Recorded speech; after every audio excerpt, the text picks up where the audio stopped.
Hey guys, this is Comic Uno, and today I'm doing a review for Extermination issue 1. I didn't get this one physically, my store didn't have it, but I'm going to be talking about this issue. And with this, it's the next X-Men event. There seems to be a lot of X-Men events coming up. They just announced X-Men Disassemble coming up, but this is the current X-Men event, mostly surrounding X-Men Blues. So Jean Grey, Bobby, Beast, the first class X-Men.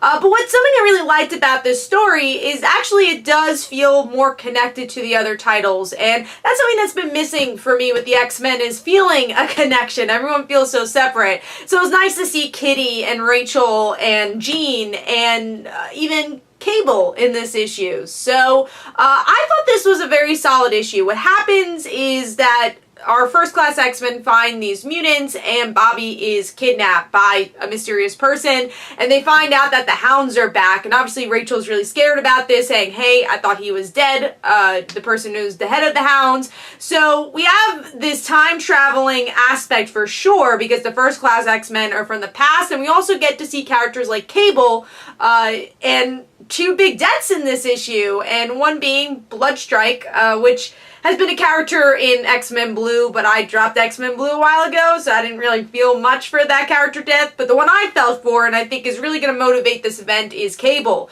So our Cable of the present dies, and obviously everyone's upset. This is a good catalyst, and we find out that the person who's kidnapping Bobby and has some sort of plan is young Cable. So I thought that was a really interesting twist. So overall, I thought this was a really solid issue. I think it builds up the stakes it needs to make you interested in the event. Like I said, I feel like the X-Men do feel connected, which has been a problem for me with the X-Men.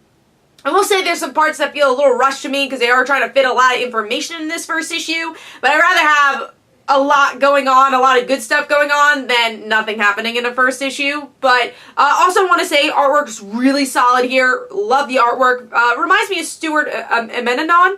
Never pronounced his last name right. Sorry if I mispronounced it. But it reminds me of his art style. Very all-new X-Men in the beginning when Brian Michael Bendis was doing it. It is a different artist, but that's the style it reminds me of. And some of the best artwork we've seen for X-Men for a while. So I thought this was a really good start to the event, and definitely got me interested to read more. So, like I said, I'm going to give this one 4 stars. Hopefully you guys enjoyed. This is Comic Uno. Don't forget to follow me on Twitter. Don't forget to like my Facebook page. Also, description below, there are links for my comic book, Like Father, Like Daughter. And don't forget to like the Facebook page of Like Father, Like Daughter. And I'll see you guys later. Bye.